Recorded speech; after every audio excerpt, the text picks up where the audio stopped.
ومن سيئات أعمالنا من يهد الله فلا مضل له ومن يضلل فلا هادي له أشهد أن لا إله إلا الله وحده لا شريك له وأشهد أن محمدا عبده ورسوله اللهم صل وسلم وبارك على هذا النبي الكريم وعلى آله وصحبه أجمعين. Yang saya hormati founder Musas dan pengurus, yang saya hormati ibu-ibu dan para akhwat fillah, yang semoga kita semua senantiasa dirahmati oleh Allah. Tidak bosan-bosannya kita kembali mengawali dengan ucapan Alhamdulillahirabbil alamin. Allah berikan kita semua kenikmatan iman sehingga ringan langkah kaki kita menuju masjid yang kita cintai ini, duduk di majelis ilmu. Semoga apa-apa yang kita lakukan ini dibalas Allah dengan pahala yang berlipat ganda, dimudahkan segala urusan, dimurahkan rezeki insyaallah, dikaruniai anak cucu keturunan yang soleh dan soleha. Bersolawat kita kepada Rasulullah Sallallahu Alaihi Wasallam dengan ucapan Allahumma sholli ala Sayyidina Muhammad wa ala ali Sayyidina Muhammad. Semoga dengan ringannya lisan kita ini bersolawat, kita nantinya mendapatkan syafaat di yaumil akhir kelak. Ibu-ibu yang saya muliakan, akhwat fillah yang saya banggakan, ketika Rasulullah sudah diangkat menjadi Rasul dan sudah menceritakan itu kepada Ummul Mukminin Khadijah. Ummul Mukminin Khadijah membawa Rasulullah pergi ke rumah Waraqah bin Naufal, sepupu dari Ummul Mukminin Khadijah yang sudah lumayan tua. Diceritakanlah oleh Ummul Mukminin Khadijah, jadi suamiku ini dia melihat sosok putih yang sangat besar, kemudian mengatakan Iqra bismi rabbikal ladzi khalaq khalaqal insana min 'alaq, sampai seterusnya itu. Kemudian langsung Waraqah mengatakan, suamimu ini adalah nabi akhir zaman. Alangkah bahagianya aku bisa menyertai perjuangannya ketika dia diusir oleh kaumnya. Mendengar itu langsung syok Ummul Mukminin Khadijah. Masa orang sebaik suamiku mau diusir? Kata Ummul Mukminin Khadijah, tidak ada satu orang pun utusan Allah yang membawa ajaran seperti ini, pasti dia dimusuhi oleh kaumnya. Jadi memang iya Bu, kalau misalnya kita taat kepada Allah ini, dia kan banyak yang tidak sesuai dengan hawa nafsu. Memang tidak sesuai dengan hawa nafsu. Nah itulah kadang orang berat jadinya. Saya ingat ada pertanyaan ibu-ibu, Ustadz boleh nggak kita mencukur alis mata terus supaya rapi dia daripada berserak-serak bentuknya. Dia kadang yang berserak itu pula yang jadi pemanisnya. Kita aja nggak tahu gitu Bu kan. Kenapa dikasih Allah itu kan ada hikmahnya itu. Dan terbukti Mua sekarang itu udah pinter dia, malah bisa diakali tanpa harus mencukur gitu.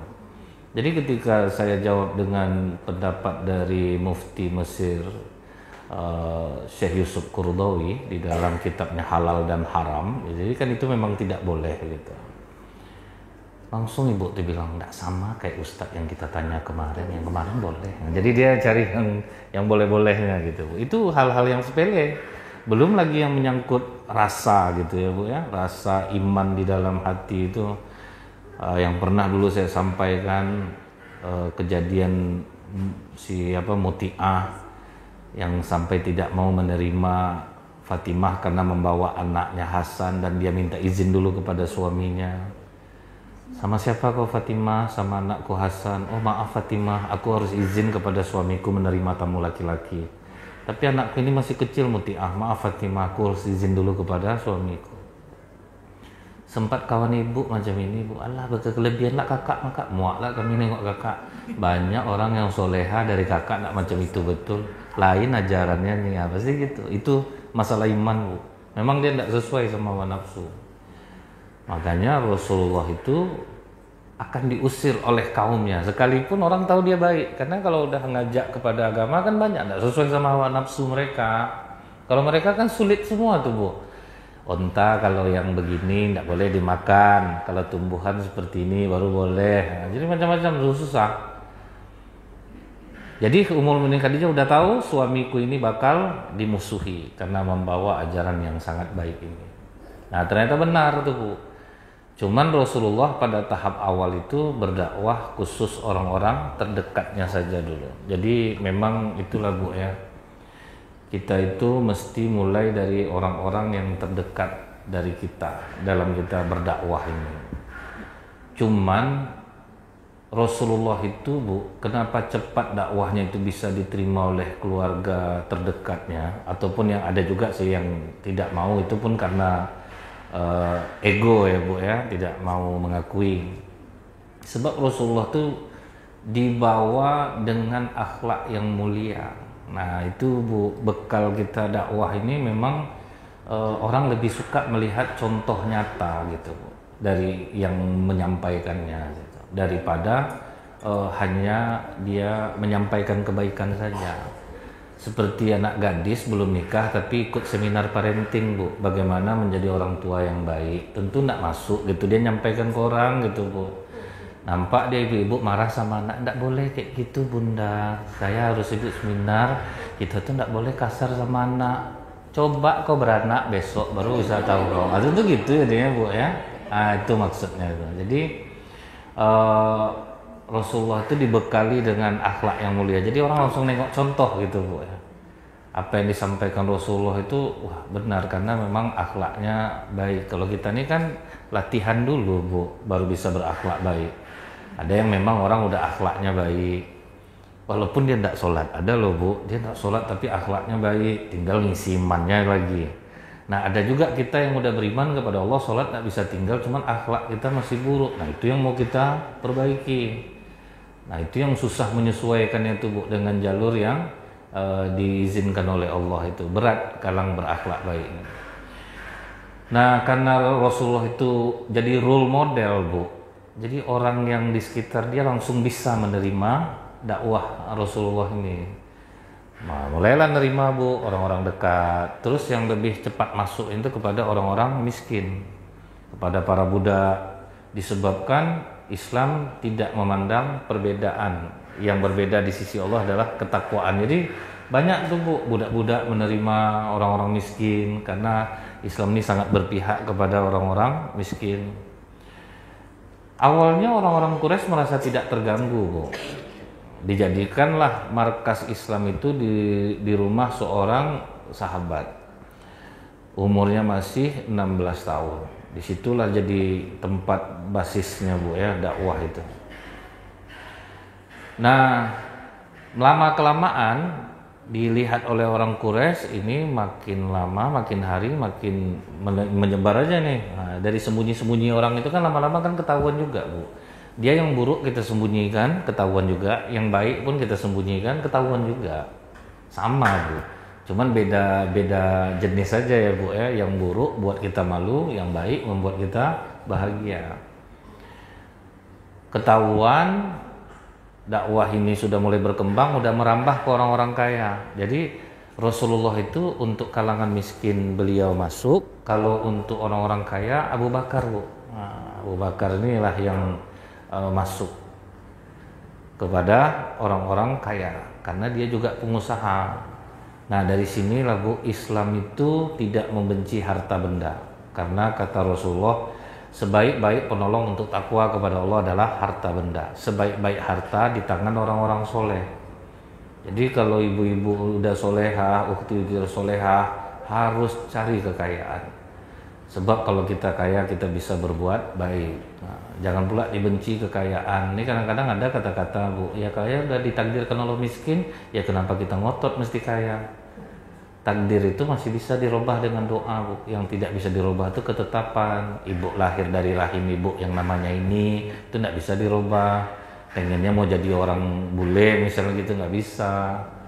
Itu udah ketetapan. Tapi kalau kita ditakdirkan Allah miskin, cari takdir kaya. Ditakdirkan Allah kita sakit, cari takdir sehat.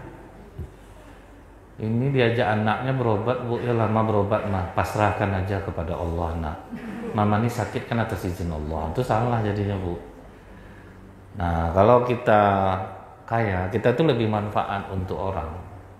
Kalau kita udah solehah nih Bu ya, pokoknya mestilah kalau bisa kaya, dikasih Allah kesempatan kaya, kayalah kita. Karena apa Bu? Orang kaya itu kalau ngomong tuh lebih didengar orang. Itu fakta di lapangan memang seperti itu. Kalau orang susah yang ngomong walaupun benar agak sulit diterima orang gitu. Tapi kalau orang kaya Bu, kentut aja dia termotivasi orang Bu. Nggak usah dia ngomong lagi. Maaf ibu-ibu, saya terkentut. Nggak apa-apa Bu. Lagi pula ibu harus tahu ya Bu ya, di rumah sakit aja orang nunggu kentut baru boleh makan kalau habis operasi. Karena ibu nih kaya. Coba kalau miskin, maaf ya Bu, saya terkentut. Makanya belajar akhlak Bu. Itu memang fakta di lapangan loh Bu. Kasihan kadang kita nengok masyarakat kita nih Bu ya, sampai terkenal tuh di Eropa sekarang. Orang Indonesia nih suka memberi orang uang dengan dasar kasihan. Itu yang membuat kita lemah. Asal kena hina sedikit kaya orang yang kena hina tuh Bu ya. Itu atas dasar kasihan.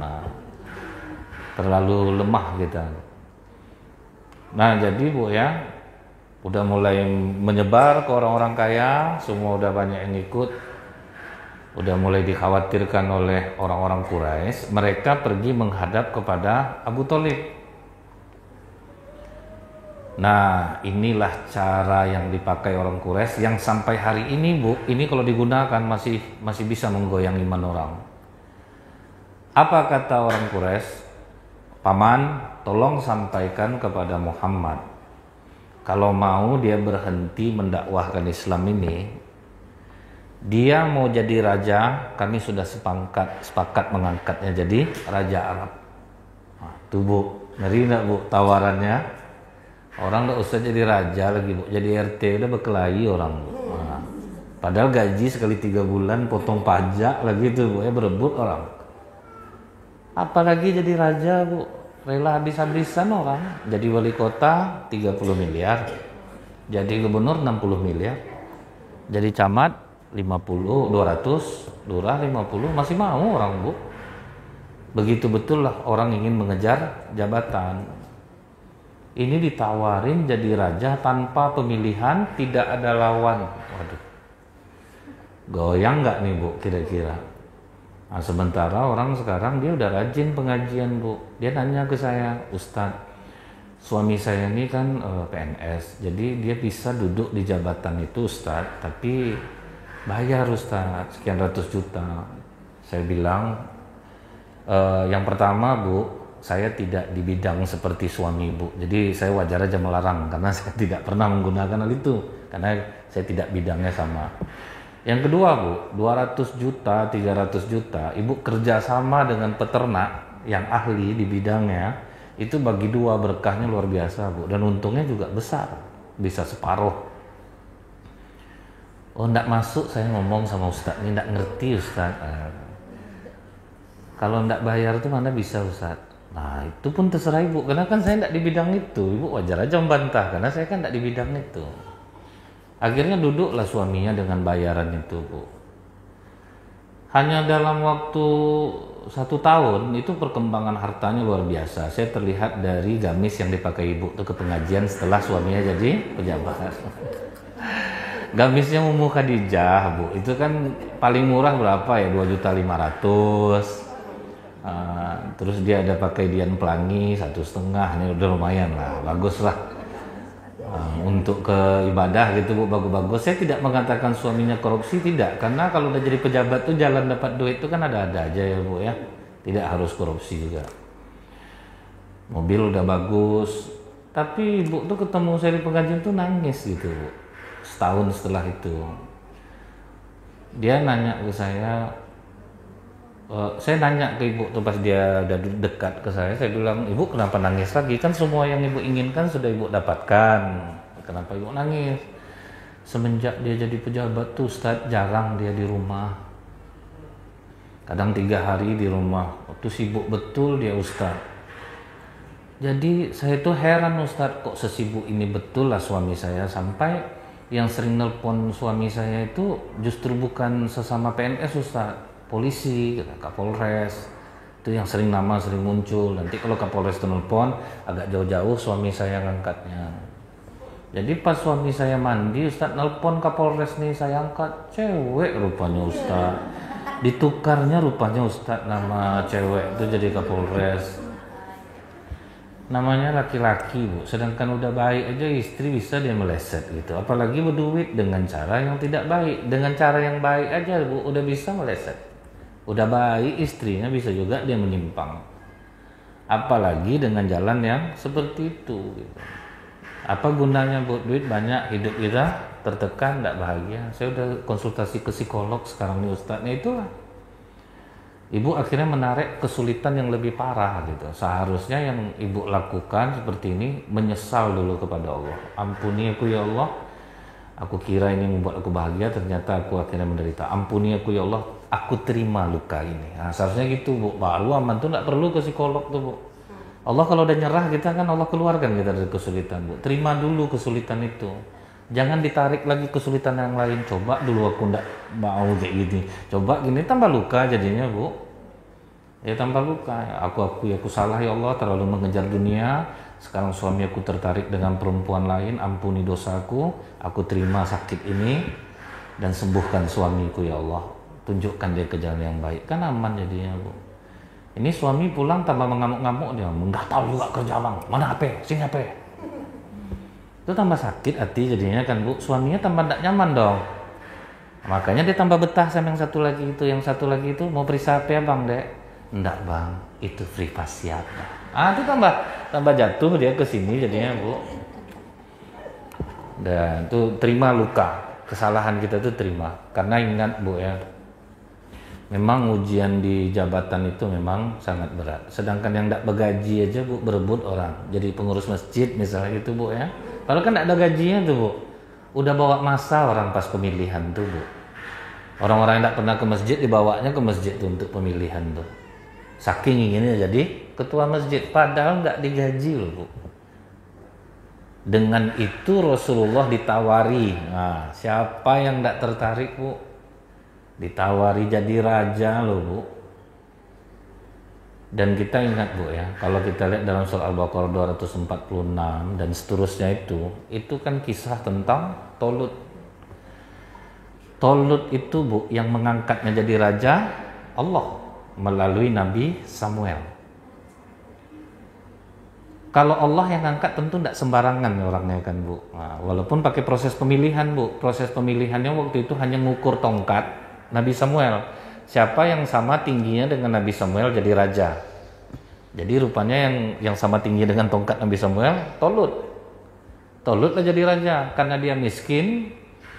Orang Bani Israel kan protes, tetapi dia punya kelebihan Bu. Tubuh dia kuat, otak dia cerdas. Nah dia itulah memimpin perang melawan Jalut. Salah satu pasukannya itu namanya adalah Nabi Daud. Waktu itu Nabi Daud belum jadi nabi, masih remaja menjelang dewasa. Karena pasukan Bani Israel takut melawan Jalut yang dari Palestina, jadi Bu, ebo-ebo Palestina Israel tuh Bu, dari zaman dulu tuh Bu, sampai hari kiamat tidak akan damai. Karena memang udah dipersiapkan orang Palestina itu mati syahid. Memang udah dipersiapkan Allah untuk itu gitu Bu. Walaupun mereka sedikit lawan terus, nggak bisa dikuasai, gimana pun caranya nggak bisa dikuasai. Jadi dulu Jalut itu Palestina, nanti ganti-gantian menangnya tuh Bu. Kadang Bani Israel, kadang Palestina, dari dulu seperti itu. Nah karena orang Bani Israel takut melawan Jalut, maka Tolut mengadakan sayembara. Siapa yang bisa membunuh Jalut, aku nikahkan dengan putriku. Nah yang berhasil membunuh Nabi Daud.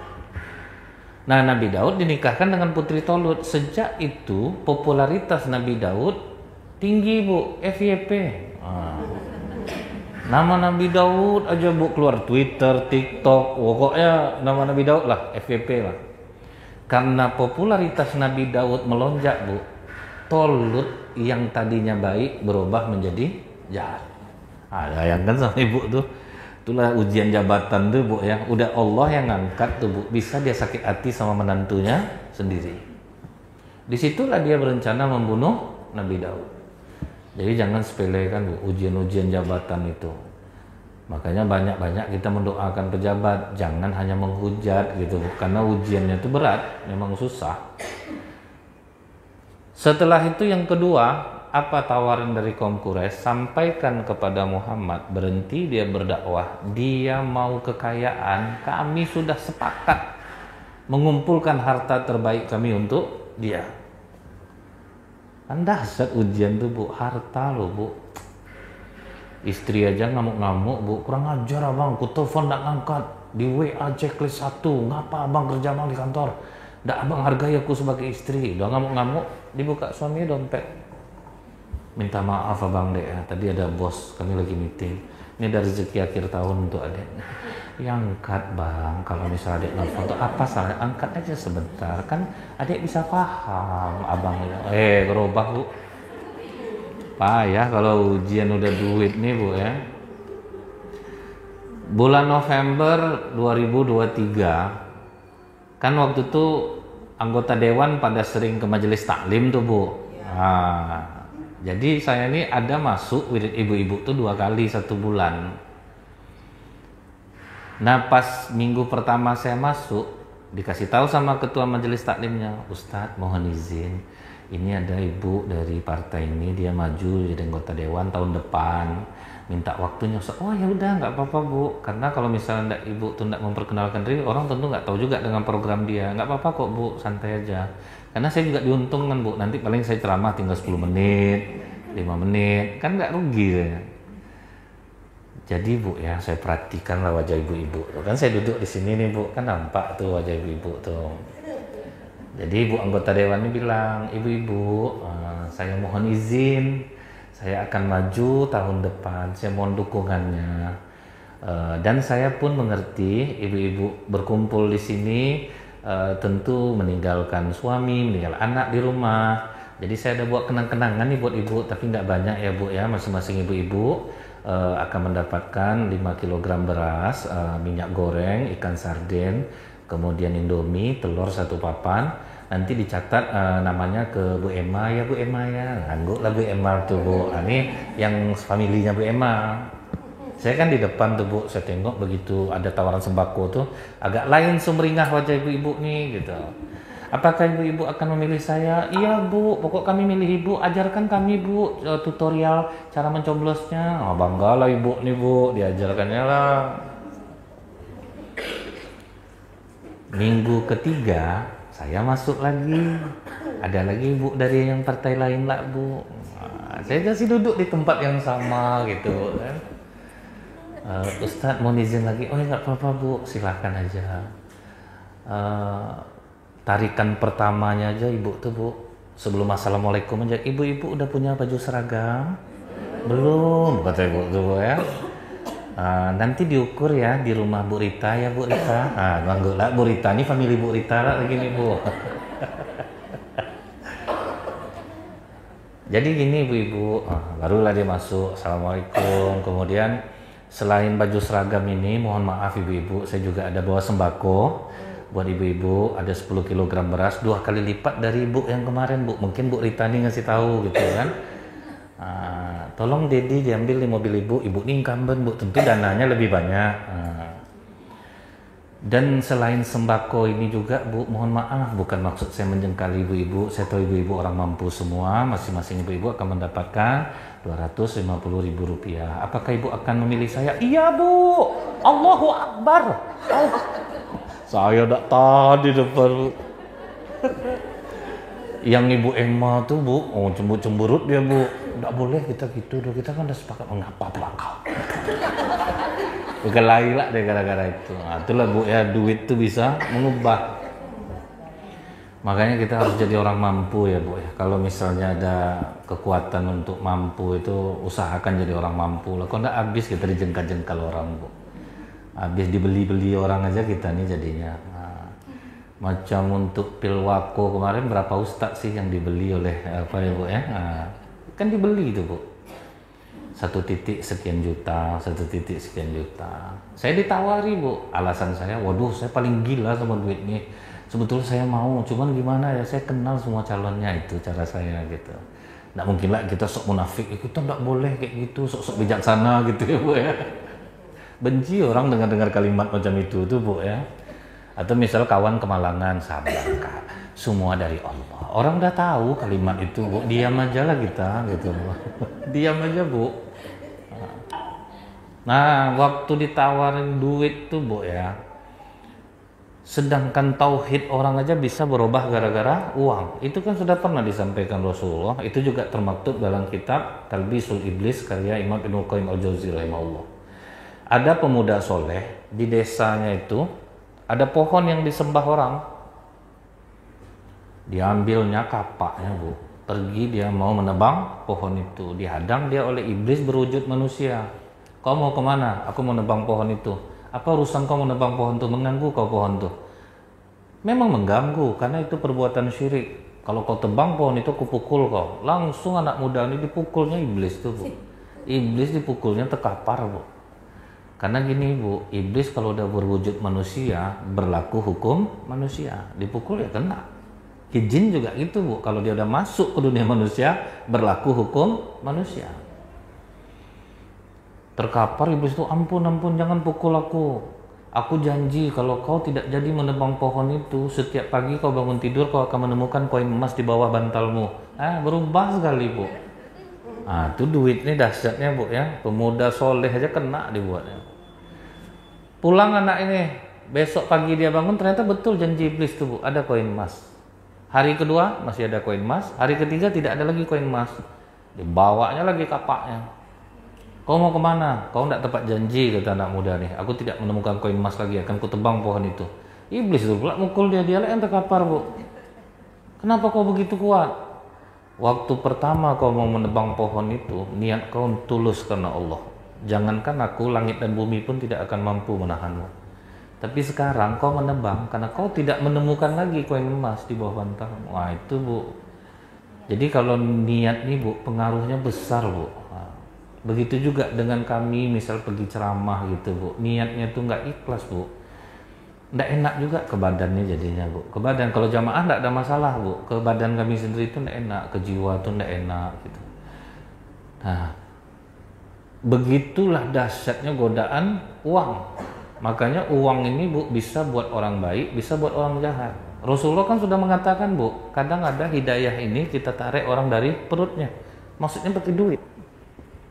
Siapa sahabat Rasulullah yang masuk Islam karena ditarik Rasulullah perutnya pakai duit, Bu? Namanya Safwan bin Uyainah. Dia orang kaya, tapi tidak mau masuk Islam, Bu. Karena dia takut Islam sudah menguasai Mekah, dipilihnya untuk keluar dari Mekah. Itu keras hati dia, Bu. Dia kaya. Akhirnya dijemputlah Safwan ini. Rasulullah ngasih kau waktu 4 bulan. Kau tidak akan diusir dan tidak akan diganggu. Kalau memang kau tidak mau masuk Islam, udah tidak masalah, kau keluarlah dari Mekah. Meletus perang Hunain, Rasulullah minjam baju besi ke dia karena dia kaya, Bu, banyak stok baju besi dia. Akhirnya dipinjamkannya. Usai perang Hunain, kan banyak harta rampasan perang tuh, Bu. Onta, kambing, macam-macam, Bu. Dikembalikan Rasulullah baju besinya, diajak Rasulullah dia ke atas bukit. Aku ingin bicara denganmu. Kau tengok onta, kambing, sapi yang di bawah itu?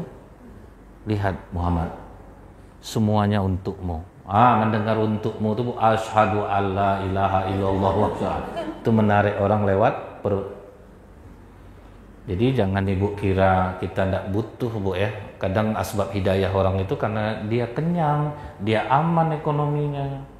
Kenapa Masjid Jogokarian itu jumlah jamaah subuhnya sama dengan jumlah jamaah sholat Jumat, Bu? Karena betul-betul diservis jamaahnya. Orang miskinnya didata, berapa penghasilan Bapak sebulan, sementara kebutuhan Bapak berapa perlu. Oke, kekurangannya masjid yang nanggung. Tuh asal Bapak mau ke masjid ya, siapa yang nggak mau, Bu? Anaknya di sekolah kan apa tuh, maka rame terus jadinya, Bu. Orang dikasih makan enak-enak, kemudian disediakan penginapan. Bahkan di parkirannya tulisannya apa, Bu? Hilang mobil Bapak Ibu, kami ganti baru. Siapa yang enggak enak sholat jadinya, Bu? Merasa aman. Sebetulnya bukan masalah ganti barunya, Bu. Betul-betul pemuda sana menjaga semuanya. Dia bikin orang ibadah nyaman. Hilang sepeda motor, kami ganti baru. Hilang sendal, kami ganti dengan merek yang serupa. Apa enggak enak orang sholat jadinya, Bu? Sementara parkiran kita tolong dikunci ganda kendaraannya. Karena kalau hilang bukan tanggung jawab pengurus. Apa ndak berdenyut jantung kita jadinya, Bu. Kadang bawa sendal baru terpaksa lah kita duduk agak ngarah ke pintu sedikit, Bu. Bisa lah kita tengok, kan ndak tenang kita jadinya kan, Bu ya. Masjid yang security-nya betul-betul jaga belum berapa biji di Pekanbaru nih, Bu. Kalau yang saya tahu itu Masjid Istiqomah Rumbai. Itu kalau jam sholat, satu security berdiri di dalam. Karena kan ibu-ibu ini ada yang bawa tas gitu ya, Bu ya. Satu dia memang dia tidak ikut sholat jamaah. Udah kayak di Masjidil Haram dia tuh, Bu. Dia ikut jaga aja, di luar udah standby juga yang jaga satu orang. Jadi aman orang sholat jadinya. Nah, itulah guna duit tuh, Bu ya, bisa untuk menarik hidayah bagi orang. Ngajak orang kajian gitu, Ibu kebetulan berduit gitu, Bu. Nanti pokoknya aman tuh transport, nanti Ibu ganti, nanti Ibu ajak makan misalnya gitu, Bu ya. Kita berduit nih, waduh bisa 8 kali lipat orang yang hadir tuh, Bu. Mau hadir kajian enggak? Karena, Bu, Ibu tahu kenapa India bisa akhirnya berubah, Bu, jadi kota yang agak lumayan bersih gitu, Bu. Orang India tuh, Bu, maaf bicara kan jorok ya, Bu ya. Ini tolong diedit nanti. Kalau langsung ya udahlah. Kan orang Indonesia yang dengar ya. Kecuali saya pakai geleng-geleng kepala baru paham nanti orang India. Orang India itu, Bu, Ibu tengok kan kalau mereka menyajikan makanan, ada yang pakai kepit ketiak masuk dalam, ada yang kok ngeri-ngeri, Bu, tikus berkeliaran, makan sama tikus. Mereka tuh biasa, Bu. Dan yang joroknya itu mereka bisa pub di mana saja. Mereka mau buang air besar itu bebas tanpa rasa malu, Bu. Mulailah berpikir pemerintahnya, dibangunlah WC di tempat-tempat rawan. Nah, itu, Bu ya, di mana orang sering buang air besar, dibangun WC. Gagal total, nggak ada yang mau buang air besar di WC, Bu. Dibikin lagi jadi syarat yang kedua, siapa yang mau menikah, rumahnya harus punya WC. Gagal juga, Bu. Walaupun udah disidak, pokoknya dia nanti kami bangun, pokok masih gagal. Akhirnya tahu, Ibu, kenapa bisa berhasil? Siapa yang di WC, di absen, dan dikasih duit 450.000 satu bulan berdasarkan absensinya, baru berhasil. Nah, itulah duit tuh, Bu. Nah, ajak orang pakai duit itu memang luar biasa dahsyat. Beberapa di Pekanbaru waktu itu cuma bulan Ramadan membuat seperti itu, Bu. Anak-anak muda yang terlibat semuanya digaji. Orang tuh tidak butuh besar sebenarnya kan, Bu, karena 50 untuk seminggu volunteer itu, Bu ya, mereka senang aja, rame, Bu. Jadi ada lah diharapkan dia gitu, ada perhatian gitu. Nah, itu fungsi duit ya, Bu ya, tapi melemahkan orang juga bisa pakai duit. Nah, ditawari Rasulullah duit, Rasulullah juga tidak. Tolong sampaikan nanti kepada keponakanmu. Yang ketiga nih yang paling berat nih, Bu, bagi laki-laki. Kalau Muhammad mau istri, dia tinggal tunjuk perempuan seperti apa dia mau. Ngeri enggak tuh, Bu? Karena, Bu ya, laki-laki itu kalau diuji dengan uang masih apa dia, Bu ya, masih ada agak amannya daripada diuji dengan wanita. Itu memang sangat berat bagi laki-laki normal pada umumnya gitu, Bu. Kita kalau kita lihat riwayat, Bu, di zaman Nabi Musa alaihissalam, iblis itu pernah mau bertobat. Ngomong dia ke Nabi Musa, Musa, tolong sampaikan kepada Allah, aku ingin bertobat. Senang hati Nabi Musa, Bu, walaupun Allah Maha tahu, Nabi Musa tetap memohon kepada Allah. Ya Allah, iblis ingin bertobat. Kata Allah, bisa Musa, syaratnya tuh senang aja. Sujud dia di makam Nabi Adam. Disampaikan oleh Nabi Musa, Bu, tobat kau diterima iblis, syaratnya mudah saja, kau sujud di makam Nabi Adam. Nah, ini kesombongan iblisnya. Sedangkan hidup aja dia tidak mau aku sujud sama dia. Matilah aku mau sujud. Ya tidak masuk di otak aku tuh, Musa. Sorry lah dulu. Itulah keras hati iblis tuh, Bu. Kadang kan kalau kita ini banyak juga yang keras hati, Bu ya. Kalau keras hati di kita nih sekarang, Bu, kalau secara ilmu kedokteran namanya NPD ya, Bu ya. Narcissistic Personality Disorder gitu. Jadi walaupun sesolehah apapun Ibu, tetap Ibu akan keras. Itu berat terapinya tuh, Bu. Betul-betul harus tunduk betul baru mau, karena kita tuh berat untuk minta maaf, berat untuk mengakui kesalahan, dan kita tidak ingin dihinakan orang. Pokoknya kita tuh harus the best lah. Itu NPD.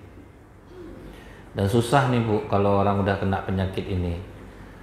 Coba lah minta maaf lah Ibu sama dia. Oke, jumpa dia sama orang yang dia salah tuh. Maafkan saya ya Bu ya. Puas. Nah, itu NPD. Tetap juga tidak ngaku gitu. Nah, ini berat nih Bu kalau kena ini. Setelah itu apa kata iblis? Karena kau sudah berbaik hati Musa, menyampaikan pertobatanku kepada Allah, aku ingin balas jasa kepadamu. Kalau kalian ingin berjihad, segerakan lakukan. Kalau tidak, aku yang akan menghalanginya. Ibu udah niat mau pergi pengajian Bu. Ini kan perjalanannya jihad fisabilillah. Jangan ragu, langsung aja pergi. Karena kalau ibu tunda, iblis langsung membenarkannya. Dikeluarkannya alasan-alasan supaya ibu tidak pergi. Nah, dikasihnya alasan saya membenarkan bahwa memang tidak bisa pergi gitu. Yang kedua, kalau kalian ingin bersedekah, segerakan. Kalau tidak, aku yang akan menghalanginya. Ibu mau sedekah rencana 25.000 tadi Bu, langsung 25.000. Datang iblis nih Bu, digerakkannya 3 kotak yang turun Bu. Sisa 10.000 jadinya 5.000. Nah itu Bu, dia menghalang-halangi kita untuk berbuat baik. Yang ketiga, hati-hati duduk dengan perempuan yang bukan mahram. Karena aku sangat kuat dan sulit untuk dikalahkan. Nah, memang senjatanya itu wanita. Mau sesoleh apapun laki-laki. Ini Ustadz kami ini Bu ya, 2-3 kali di WA perempuan Bu, hancur juga Bu. Nah, hancur juga pertahanan tuh. Karena berat. Dia gini Bu, kecuali misalnya kita tuh profesional Bu ya, orang cerita masalah rumah tangga kita, dan kita betul-betul tulus untuk masalah dia, itu enggak apa-apa. Cuman kadang ustadz-ustadz ini juga dia aslinya itu ya gimana Bu ya, memang susah dia, terlalu penyayang sama wanita gitu ya Bu ya. Jadi saya pun pernah kok ibu-ibu yang curhat dia akan diceraikan oleh suaminya. Saya menanggapinya Bu, tapi kita kalau kita bisa menjaga tulisan kita kan juga tidak terjadi apa-apa. Cuman kadang-kadang kita tidak memulai, ibu nilai yang memulai gitu. Alangkah bahagia ya Ustadz kalau suami saya Ustadz. Coba dentang juga jantung nih jadinya. Mana alhamdulillah Allah masih jaga-jaga aja nih Bu. Allah masih jaga-jaga aja. Kadang ada yang berat memang Bu. Jadi jangan ibu sampai menghujat kalau ada orang yang ibu kagumi seorang ustadz, akhirnya dia melakukan poligami atau apa, ibu jangan kutuk dia karena memang berat tuh Bu. Memang itu berat. Walaupun akhirnya dia dibenci oleh banyak wanita gitu Bu ya. Saya ingat Bu, waktu Agim nikah lagi aja, banyak ibu-ibu enggak ada otak, bentuk baik aja, jagalah hati. Ibu istri Agim Bu. Kok lebih lah marah ibu daripada Teh Nini lagi kan. Ya kadang kan netizen nih yang paling heboh gitu Bu ya, daripada orang yang mengalaminya gitu Bu. Kita enggak bisa menghujat gitu Bu. Nah jadi gini ya Bu ya, kalau orang kena misalnya dia poligami atau apa, ibu jangan menyalahkan kalau ibu belum tahu ceritanya kenapa itu terjadi. Nggak ada orang yang mau jadi yang kedua, itu yang harus ibu tahu. Seharusnya tidak ada satu wanita pun di dunia ini yang mau jadi orang kedua. Kadang takdirnya yang menentukan seperti itu mau apa gitu Bu. Siapa sih orang mau, aku cita-cita aku jadi istri kedua, mana ada Bu, ada Bu.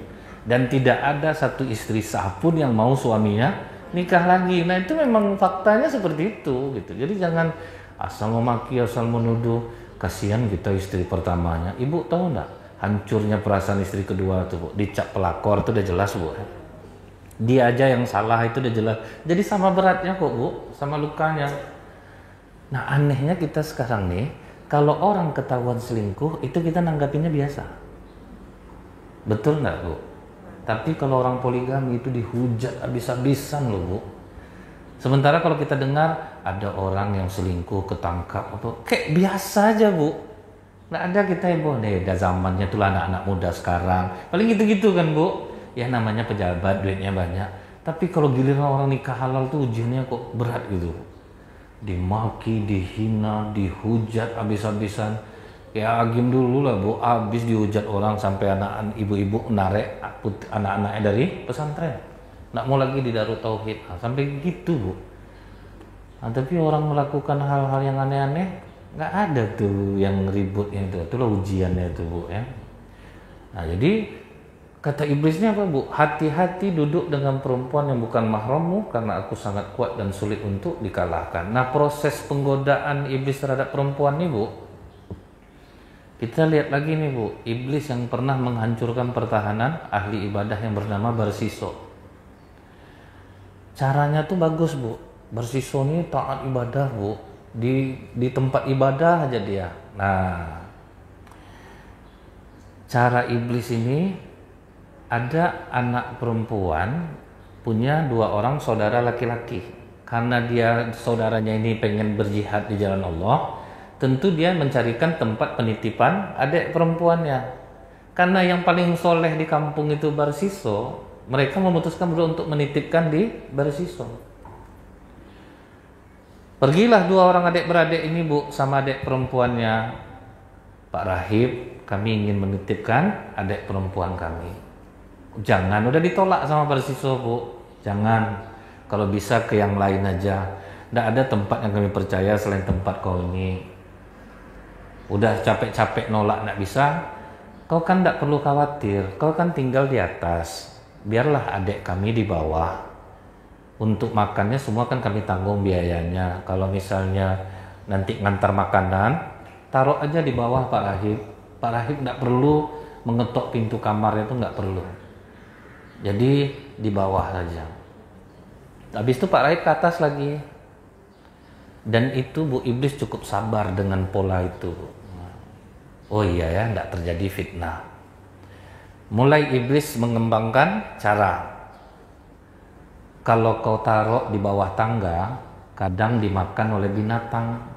Apa salahnya sih ditaruh di depan kamarnya, diketok, habis itu pergi ke atas.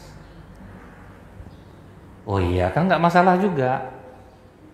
Kalau model sekarang tuh Bu ya, apa salahnya mengingatkan akhwat untuk kajian? Nah, tuh Bu, ke laki-laki Bu. Akhirnya, Ukti jangan lupa ya hadir kajian malam ini. Nah, yang WA laki-laki. Ini itu jebakan iblis loh Bu. Kalau menurut saya, kalau udah ada terasa suka, udah tawar aja. Mau atau nggak mau itu urusan belakang. Nanti kalau terlalu dalam kan susah Bu kan. Bagus ngomong dari awal, aku nggak mau sama abang, selesai. Kalau udah dalam Bu, itu pemenung gitu jadinya.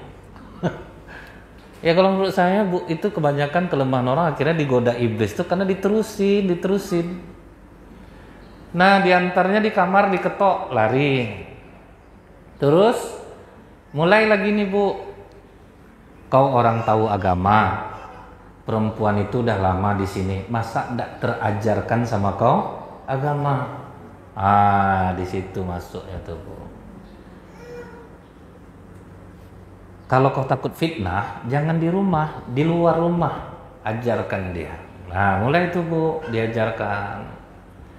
Tentu udah kenal, udah saling mengenal, udah saling dekat. Nah, kesalahannya itu kenapa tidak dilangsungkan? Makanya saya sering bilang sama orang, kalau udah mulai kita terasa, langsung mau aja, udah. Kalau rasa udah terasa, kan kadang-kadang kita nih Bu, ada yang bahasa Spanyol tuh Ameral, Ameria, Variesta. Dua-duanya itu ngerasain yang sama. Kan dalam Al-Quran Bu, kan Allah jadikan rasa itu gitu Bu. Cuman jangan terasa untuk semua orang Bu, nih sama ini aku terasa juga memang. Yang ini ada juga terasa. Jangan lah Bu, kalau banyak-banyak betul. Nah, terasanya itu beda gitu Bu.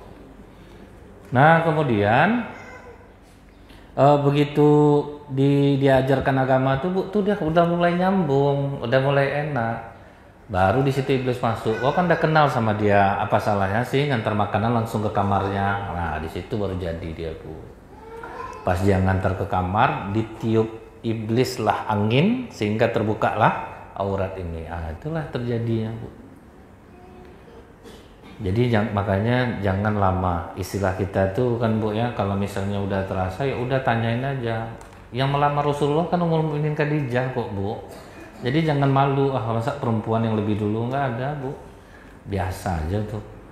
Kalau udah terasa, udah sama-sama menjaga kapan, langsungkan. Kalau enggak, ya enggak, kan habis juga masalahnya. Ini udah lama, udah apa, udah enak, udah terasa, udah nyaman. Rupanya enggak, Bu. Kan laki-laki ini suka salah paham, Bu. Ramah perempuan, dibilangnya suka sama ditahan-tahannya lah terus, Bu. Itu pas diungkapkan rupanya enggak, Bu. Alah, mulai lah tuh. Pakai anting-anting dia balik, Bu, kan. Nah itu memang godaan kalau mahram. Baik, sebetulnya itu, Bu, baik dari perempuan ataupun laki-laki sama kok, Bu. Ujiannya sama, cuman bedanya kalau ujian perempuan ini lebih ke harta, kalau ujian laki-laki itu ke wanita. Kalau kami laki-laki ini, Bu, dompet kadang-kadang udah robek-robek, nggak peduli kami, Bu. Jadi ibu harus tengoklah laki-laki, Bu, sekaya apapun dia dompetnya satu, Bu. Nggak ada kami ini yang harus matching warna baju sama dompet, itu nggak ada. Ini kulitnya udah sampai mati dompet saya ini, Bu, nggak bisa dikiwi lagi, tetap bertahan gitu, nggak peduli kami, Bu. Handphone paling tua di rumah gitu, handphone saya gitu, Bu ya. Belilah handphone, enggak, ini aja masih bagus kok. Pasti kita gitu kok, kurang ke harta nih, Bu. Tapi kalau memang wanita itu memang ujiannya kepada harta benda. Rencana mau jalan-jalan, nengok-nengok aja, akhirnya sekantong juga pulang, Bu. Memang itulah ujiannya, memang itu ujiannya, mau diapain. Nah, ketika tiga hal ini disampaikan kepada Rasulullah, apa jawaban Rasulullah? Ditaruh matahari di tangan kanan aku nih, Paman, bulan di tangan kiriku. Maksudnya kasih aku kekuasaan yang sebesar matahari pun bulan, tidak akan aku tinggalkan dakwah ini. Nah, itu, Bu, komitmen gitu ya, Bu ya. Udah, kalau misalnya apa, kita pokoknya tidak akan terayu oleh godaan-godaan itu, kita tetap lurus. Nah, kalau kita tetap berada di jalan kita tuh, Bu ya, dia kadang, Bu, banyak komunitas ini berubahnya di tengah, Bu. Dia sudah ramai, dia sudah besar, mulai dia show, mementingkan jumlah. Nah, itu mulai banyak tuh. Akhirnya nanti melemah, tujuan sudah berubah. Saya perhatikan, Bu, itulah kenapa ya komunitas-komunitas ini tidak bisa lama, kecuali Musas loh. Di Pekanbaru kan yang lama kan tinggal Musas, Bu ya. Yang lainnya itu kan di bawah Musas tuh. Apa-apa yang ada tuh Musas. Bertahanlah dengan ini, Bu. Insya Allah aman nih. Tapi kalau udah main show, main apa, udah lari semua dari kegiatan, Bu. Akhirnya pengeluaran jadi besar. Yang pertama, jangan lupa ya, Jeng, kita kajian atasannya putih, edisi Agustus. Akhirnya jadi gitu, Bu. Sudah tuh nanti pulang pengajian, buat TikTok gitu ya, Bu ya. Nanti kakak ke kanan, aku ke kiri ya, Kak ya. Gimana mau kajian bertahan seperti itu, Bu? Luar biasa nih, Musas yang paling lama nih, Bu ya. Untuk komunitas di Muslimah di Pekanbaru nih, semuanya udah padang lah, Bu.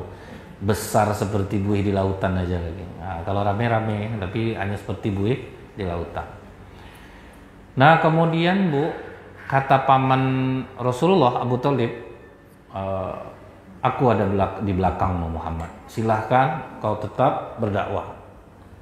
Tapi itulah, Bu ya, sekalipun Abu Thalib ini pasang badan, namun dia tidak mau masuk Islam. Dari sinilah kita tahu, Bu, bahwa Islam itu tidak membenci non-muslim kok. Karena itu hak masing-masing, la ikraha fid din itu, Bu. Tidak ada pemaksaan terhadap agama. Begitu sudah disampaikan oleh Abu Thalib, Rasulullah akhirnya tetap berdakwah. Nah, karena Rasulullah kekeh tetap berdakwah, Bu, dipakai cara lembut nggak bisa, akhirnya mereka pakai cara keras, diboikot. Umat Islam diboikot, tidak ada yang boleh jual beli dengan umat Islam. Kemudian anak Rasulullah diputuskan pertunangannya dengan anak Abu Jahal, Utbah dan Utaibah. Saling mencinta, Bu, gara-gara bapak jadi Rasul akhirnya dipaksa untuk meninggalkan. Jadi memang berat loh, Bu. Untuk berada di jalan kebaikan itu jangan kita kira, wah kalau kita jalan kebaikan itu hidup kita enak. Enggak, Bu. Cuman bedanya kalau kita kokoh, nikmat, Bu. Nah, nikmat kita. Cobalah ibu nanti akan merasakan misalnya digoda orang untuk menjadi ini, terus ibu akan tetap kekeh dengan pendirian, nggak mau yang macam-macam, nggak mau yang aneh-aneh, pasti nikmat. Nah, itu udah jelas pasti nikmat. Kemudian Bu ya, diputus pertenangan itu udah terpukul Rasulullah, sedih gitu Bu ya, anaknya harus kehilangan orang yang mereka cintai, Utbah dan Utaibah. Dan pula Bu, satu anak Rasulullah itu Zainab itu juga suaminya As itu juga orang kafir, tapi dia sangat mencintai Zainab. Apa katanya ke Rasulullah? Aku tidak mau masuk agamamu ayah, tapi aku tidak akan meninggalkan istriku. Dan waktu itu belum turun ayat bahwa orang mukmin dengan orang mukmin. Nah kalau orang ngambil riwayat ini Bu, maka dibilang anak Rasulullah aja nikah beda agama, jangan salah, itu belum turun waktu itu ayat. Tapi setelah turun kan nggak boleh Bu, memang dipisahin mereka jadinya. Nah itu beratnya Bu, tidak boleh berdagang, jadi beli makanan nggak boleh, berteman nggak boleh, jadi betul-betul trio solid lah umat Islam waktu itu. Nah harta Ummul Mukminin Khadijah tuh habisnya gara-gara itu Bu, 3 tahun untuk memberi makan orang Islam, karena dipasok makanan dari luar. Itulah besarnya pengorbanan tuh Ibu ya, memang kita kajian itu butuh pengorbanan, mau apa-apa itu memang dibutuhkan pengorbanan. Dan orang hidup dalam keburukan tuh Bu, sama juga sebenarnya Bu, payah juga hidup ya. Kan kita menyangka Bu, kalau kita hidup nggak di jalan Allah nih kok kayaknya nyantai aja ya, enak aja ya. Padahal enggak loh Bu, mereka tuh istidrat, memang dikasih aja dulu. Habis itu udah tua baru masuk penjara Bu, banyak saya ketemu tuh Bu. Saya kan pembina rohani di LP kelas 2A. Ketemu saya semua tuh Bu, yang dulunya pintu mobil dibukakan, bajunya mahal-mahal, di dalam nggak ada Bu. Ada kasus korupsi ini Bu ya, dia di atas angka 8 tahun hukumannya. Ibu tahu apa ujian yang paling banyak? Istri minta cerai. Ditinggalin istri, aset habis, duit habis, kita masuk. Jadi jangan dikira orang hidup tidak di jalan Allah tuh enak Bu. Kita aja memandang enak, hidup dia tuh susah. Tapi kalau kita di jalan kebaikan susah Bu, masih ada pahala, masih ada kekuatan, masih ada bahagianya Bu. 3 tahun terisolir, ngambil makanan dari luar. Adalah orang Quraisy yang dia tidak muslim, namanya Mut'im bin Adi. Dia itulah yang menjamin Bu. Dia tidak setuju. Kenapa sih kok begini betul kita? Aku tidak setuju. Pokok dia itulah yang memperjuangkan hak orang Islam gitu, selama di boykot itu. Sampai akhirnya Rasulullah bermimpi setelah 3 tahun nih Bu. Paman katakan kepada mereka bahwa surat perjanjian pemboikotan kami itu sudah dimakan oleh rakyat kecuali nama Allah. Dia surat perjanjian itu Bu, dimasukkan dalam Ka'bah, dijaga 24 jam dan tidak ada rayap di sana. Dengan PD-nya orang Quraisy bilang, kalau betul kata Muhammad tuh bebas mereka semua. Rupa pas dibuka Bu, iya Bu, udah dimakan oleh rayap dan tinggal nama Allah. Jadi ujian Allah itu ada masanya. Tinggal kita aja memperbaiki diri kita Bu, menyiapkan diri untuk kuat, sabar, mana yang kekurangan kita perbaiki. Yang itu aja lagi Bu. Mana kekurangan kita perbaiki, kita pantaskan diri kita. Nah nanti baru Allah memberikan pertolongannya. Barulah dibebaskan umat Islam Bu. Setelah bebas itulah, karena mungkin kesusahan selama 3 tahun ya Bu ya, makan susah. Pertama sakit itu Abu Thalib. Abu Thalib jatuh sakit. Karena udah nampak tanda-tanda kematian pada Abu Thalib ini Bu, disitulah dia dibujuk oleh Rasulullah. Paman, ucapkanlah asyhadu alla ilaha illallah wa asyhadu anna Muhammadar Rasulullah. Satu kalimat itu aja paman, itu sudah menjadi alasan bagiku untuk memohonkan ampun kepada Allah untuk dirimu. Ucapkanlah paman. Sebetulnya udah mau terucap bu, datang Abu Jahal. Jangan kau ucapkan kalimat itu Abu Thalib. Apa kau mau kita kehilangan agama nenek moyang kita? Lebih tua keyakinan kita daripada yang dibawa Muhammad ini. Naik egonya bu, kesukuannya naik. Akhirnya dia gelengkan kepalanya ke Rasulullah. Dia tidak mau mengucapkan itu. Nah itulah pentingnya berkawan dengan orang soleha, soleh itu bu. Itulah gunanya tuh. Kalau kita berkawan dengan orang buruk bu, menjalarnya itu cepat gitu bu. Karena asik. Saya tanya kenapa kamu suka mendengar orang tuh asik Ustaz. Kalau ke orang-orang soleha nih kaku-kaku Ustaz. Nah, kan itu jawaban mereka ya bu ya.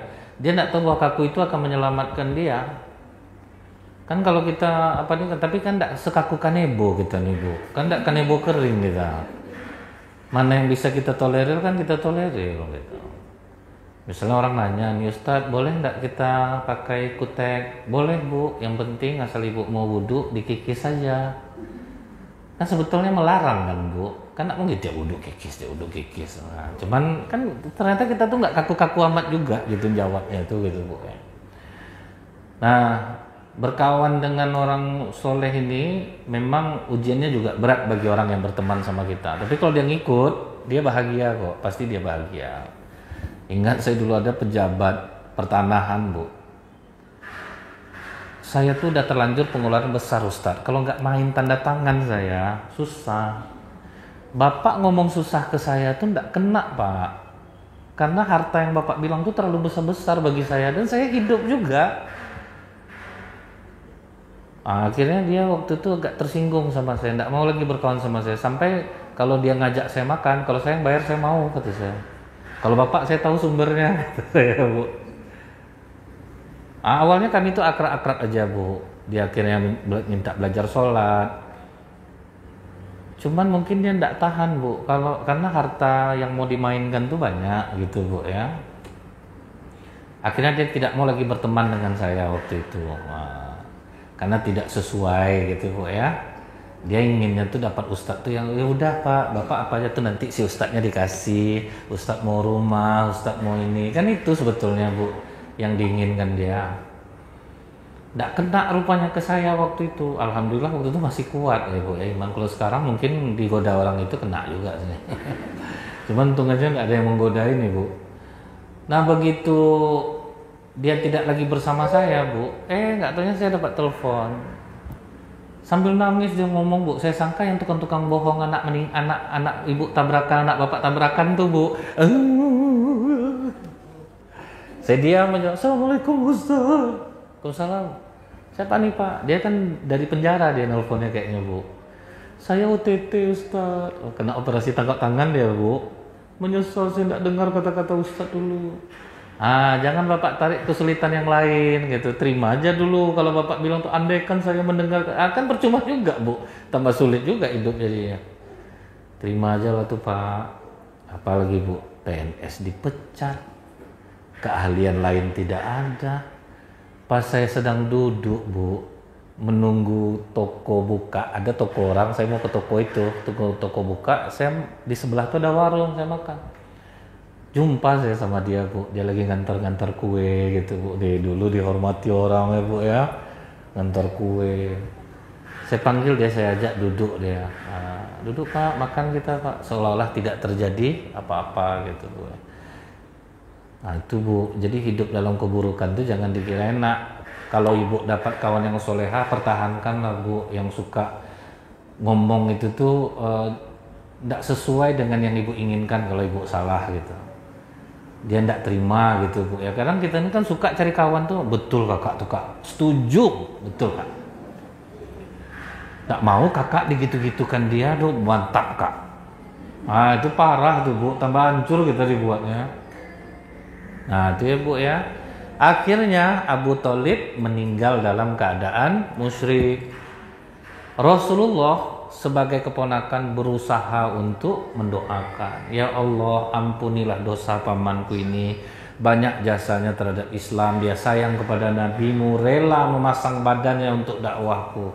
Sekarang dia sudah wafat, ya Allah, ampunilah dia. Apa jawaban Allah, Bu? Tidak pantas bagi seorang nabi dan orang-orang beriman memohonkan ampun untuk orang musyrik sekalipun keluarganya sendiri. Bagi Allah tidak ada orang dalam, Bu. Oh, keponakannya nabi segan kita, tidak ada, Bu ya. Jadi inilah dulu, Bu, pas 1 jam kita menyampaikan materi. Insya Allah akan kita sambung lagi. Kalau ada pertanyaan silahkan, Bu. Kalaupun di luar tema juga tidak masalah. Kalau malu bertanya langsung mungkin bisa pakai tulisan atau di DM admin Musasnya. Ya, oh ya silakan, Bu.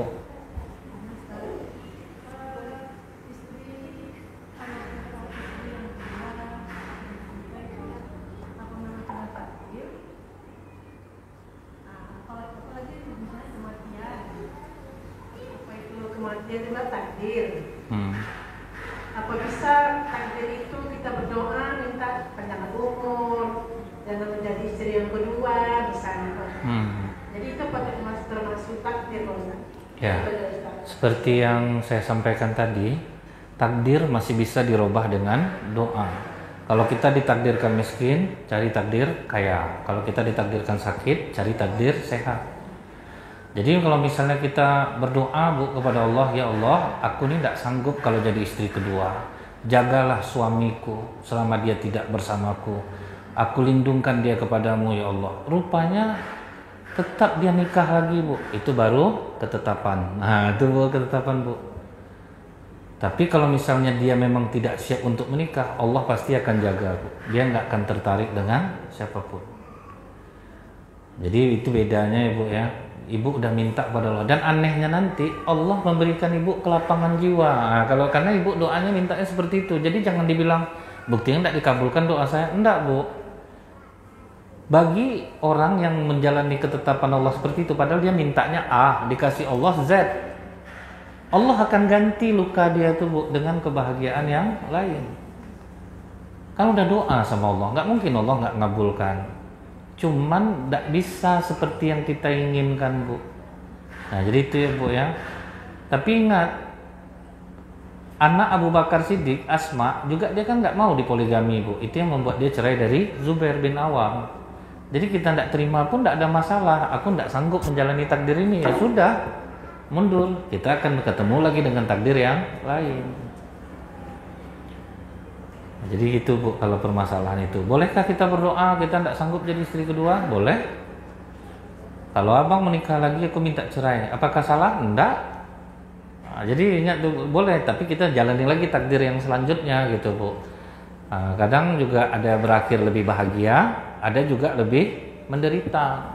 Seperti kejadian di Batam, dia tinggalkan suaminya, nikah dia sama orang kaya.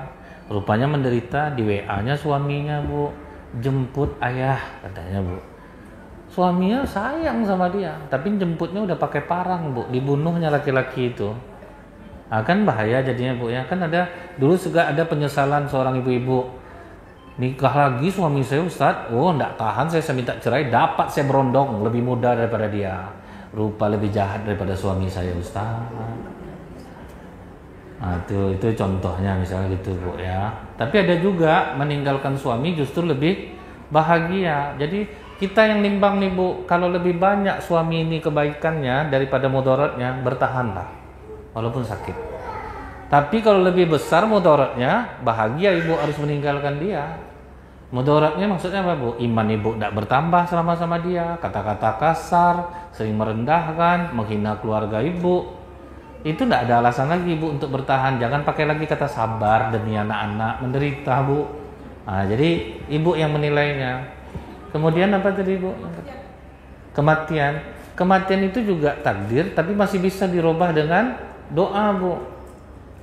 Contohnya gini, Bu, orang bunuh diri itu kan tidak takdir, Bu. Ya takdir dia udah bunuh diri kan sebetulnya enggak. Dia masih bisa berubah gitu, Bu ya. Nah, itu contohnya tuh. Kemudian di zaman Nabi Ibrahim alaihissalam, Nabi Sulaiman, malaikat maut datang dan memandang tajam kepada seorang laki-laki. Nah, karena ini mau dicabut nyawanya nih, Bu. Cuman karena dia bersilaturahim, malah mengunjungi keluarga, Bu, tertunda kematian dia. Karena silaturahim itu memanjangkan umur, memurahkan rezeki gitu. Allah udah tetapkan kita nih 60 tahun mati, rupanya masih banyak manfaat, banyak amalan baik yang kita lakukan. Nah itu tertunda jadinya, Bu. Jadi suka-suka Allah mau memanjangkan umur kita seperti apa itu, Bu. Karena dalam riwayat juga ada yang dipanjangkan umurnya karena silaturahim. Ada lagi contohnya, Bu ya. Imigran Italia yang di Amerika itu paling panjang-panjang umurnya, Bu. Padahal gaya hidup mereka buruk. Rupanya gara-gara apa, Bu? Tiap hari silaturahmi, ngumpul terus bawa bapak tuh sama ketua-tua dia jadinya, Bu. Dan itu terbukti bisa memanjangkan umur. Kalau duduk-duduk sendiri-sendiri itu, Bu, kan banyak stresnya jadinya, Bu. Buka usaha laundry, orang udah banyak, mana laku lagi. Yang gagal-gagalnya aja terus, Bu. Buka ini aja cepat mati itu, Bu. Tapi kalau kita sering bersama-sama, dengar, ketemu kawan-kawan, itu bisa memanjangkan umur, betul. Kita bahagia jadinya kan, Bu. Tapi kalau orang banyak ketakutan, akhirnya begitu dapat hal-hal yang terkejut langsung mati dia, Pak. Karena dia tidak sanggup menahan itu gitu, Bu ya. Nah, jadi takdir yang masih bisa dirubah dengan doa. Ya, Bu. Bagus pertanyaan Ibu nih, Bu. Walaupun sebetulnya bukan untuk Ibu nih, Ibu bertanya untuk semua. Ada yang lain lagi? Oh ya, silakan, Bu.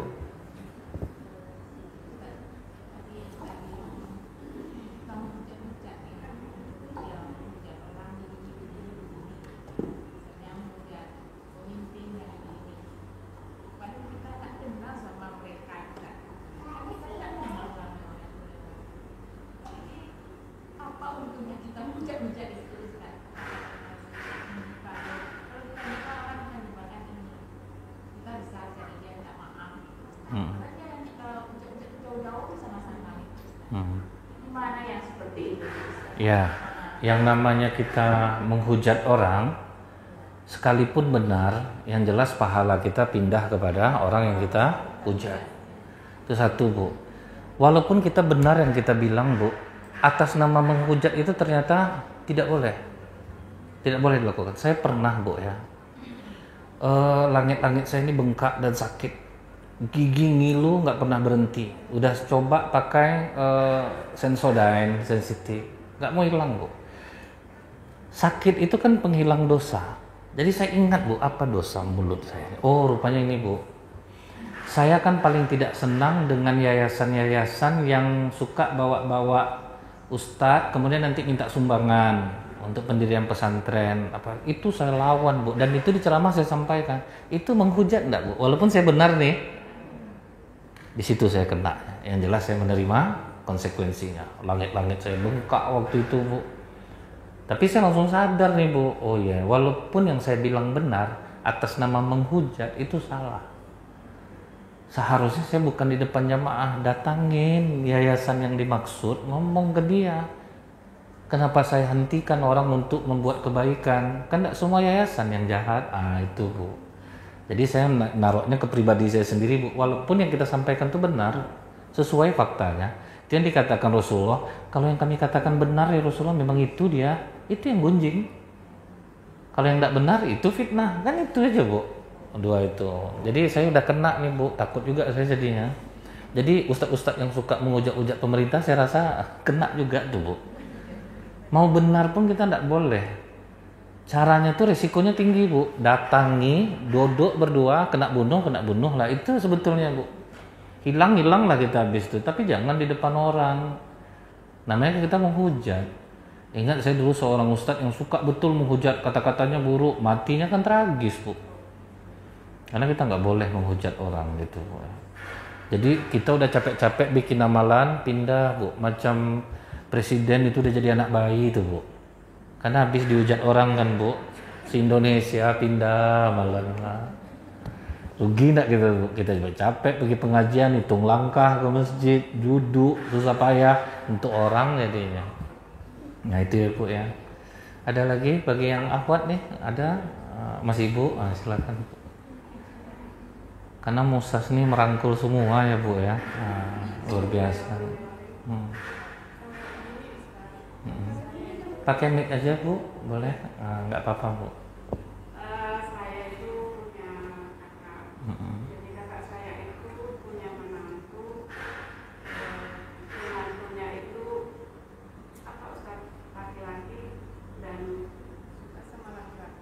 Oke. Suka sama sejenis. Keluarga besar saya ya mencoba bersabar, tapi hanya saya sendiri yang menentang.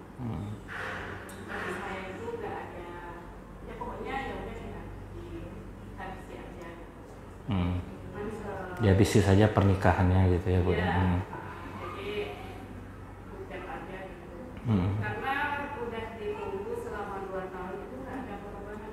Ya. Dan ini malah ya ponakan saya juga masih ori selama 2 tahun. Ya, saya tahu itu. Bagi saya itu tidak ada yang perlu ditunggu, tidak ada yang perlu diperbaiki. Bahkan tindakan saya itu salah. Ya, jadi itu bagus tuh Bu. Istilah kita langsung aja kita cut gitu ya Bu ya. Karena kalau untuk hal-hal seperti itu tuh itu tidak bisa kita dibilang sabar gitu Bu. Itu jubun namanya. Karena kan 2 tahun tidak disentuh itu kan udah menyiksa betul tuh Bu ya. Saya untung pernah dulu ada perempuan masih gadis cerita ke saya, calon saya tuh baik Ustadz, pergi pun berdua sama saya tidak pernah mau memegang saya. Langsung saya feeling Bu, teng, boleh saya dikirimin fotonya enggak? Karena kami laki-laki kan tahu Bu. Jadi dampak saya di fotonya tuh Bu. Ini maaf ya Kak ya, kayaknya yang di foto ini justru malah pasangannya. Nah, dari gaya duduknya nih Bu, Ustadz suuzon. Syukurnya apa Bu? Sebelum hari H yang pasangannya tuh yang ngadu ke perempuan ini baru ditelepon, betul kata Ustadz. Kan untung tidak jadi. Karena memang saya salut Bu, jangan Ibu kira di Arab itu nggak ada bencong gitu Bu ya.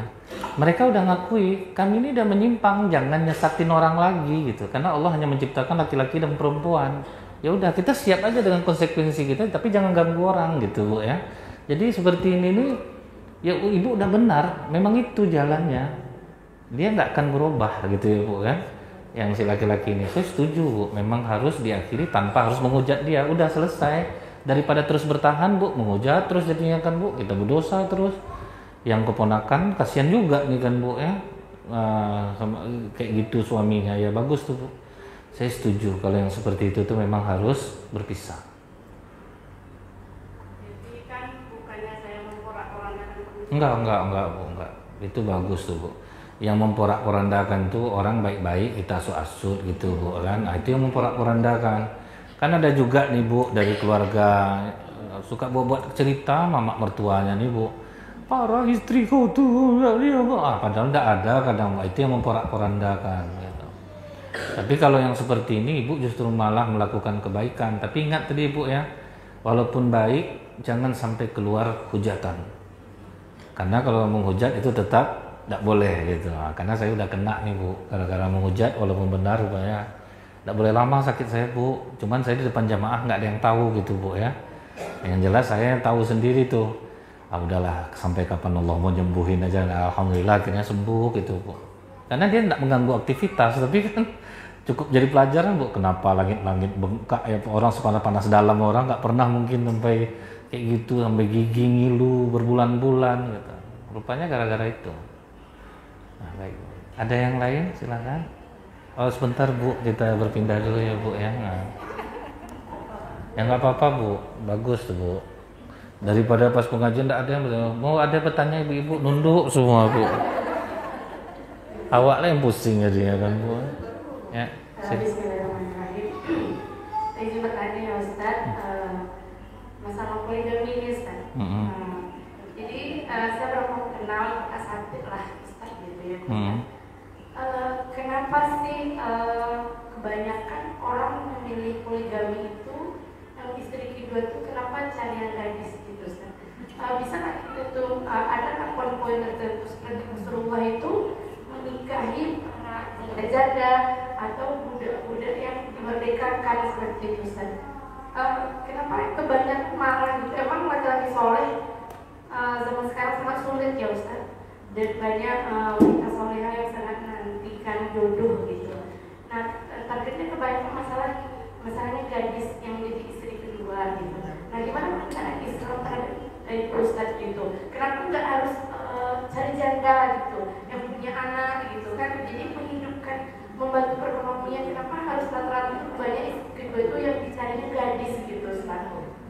Baik. Itu aja Ustaz, syukran. Jadi apa?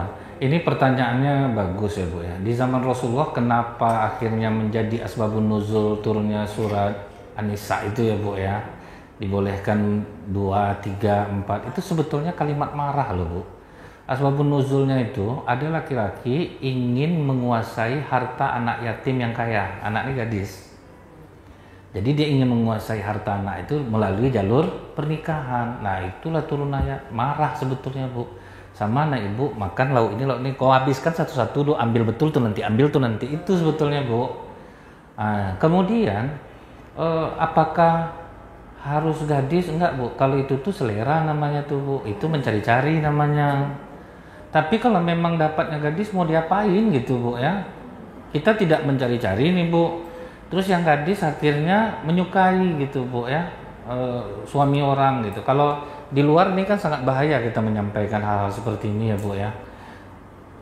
Kebetulan gadis yang dekat itu boleh, tapi kalau sengaja laki-laki ini, para asatidz itu menjadikan gadis menjadi targetnya itu salah. Tapi ya. Kalau istrinya yang mencarikan yang gadis gimana tuh Ustaz? Istrinya justru yang mencarikan gadis untuk asatidnya gitu misalnya. Oh kalau itu berarti luar biasa juga tuh Bu. Salut juga saya tuh. Salut juga saya tuh kalau istrinya yang mencarikan itu luar biasa udah iman itu Bu. Itu udah makomnya udah tinggi juga tuh gitu. Nah, dia nggak ingin suaminya susah gitu nanti ya Bu ya. Misalnya gitu. Sebenarnya kalau jadi target itu nggak ada Bu. Oh, laki-laki soleh itu dia hanya mau sama yang gadis saja, itu salah besar. Berarti itu mencari-cari nama itu Bu ya. Itu namanya TP-TP tuh, tebar pesona tuh. Nah, tapi kalau misalnya memang harus dapatnya seorang janda yang punya anak 3, 5 ya apa masalahnya gitu. Yang penting dia ada tidak rasa iba, itu yang penting Bu ya. Kalau atas rasa iba itu Bu hanya Rasulullah yang bisa menjalankannya gitu. Kalau atas dasar rasa iba Bu tuh kalau habis iba itu tidak sayang tambah tidak iba lagi Bu ya. Kasihan juga nanti jadi ya. Tapi kalau laki-laki ini mencintai janda beranak 5 tapi dia memang cinta, itu beda. Seperti di Malaysia Bu, nenek umur 90 tahun dinikahi oleh pemuda umur 30 tahun. Nenek itu tidak kaya sama sekali Bu, apa kasihan kata dia karena tidak ada yang merawat nenek nih. Nah, kalau saya merawat dia kan saya bukan mahram dia. Itu beda Bu. Ibanya tuh beda gitu Bu ya, bukan untuk selera, dia agar halal dia merawat nenek ini. Mungkin gitu Bu. Bagus nih Bu, tapi istri yang mencarikan gadis tadi mantap juga ya. Keren juga tuh, hebat tuh. Luar biasa imannya tuh. Imannya udah kuat. Cuman kalau sebagian orang kan pasti menghujat Bu, istri bodoh apa tuh, jangan. Kita tuh enggak sampai ke tingkatan dia. Itu masalahnya tuh. Tidak sampai tingkatan kita, terus kita bilang itu tidak bagus gitu Bu ya. Bagus. Ada yang lain lagi Kak? Ada? Ya. Bismillah Ustaz, izin bertanya. Gini Ustaz, misalnya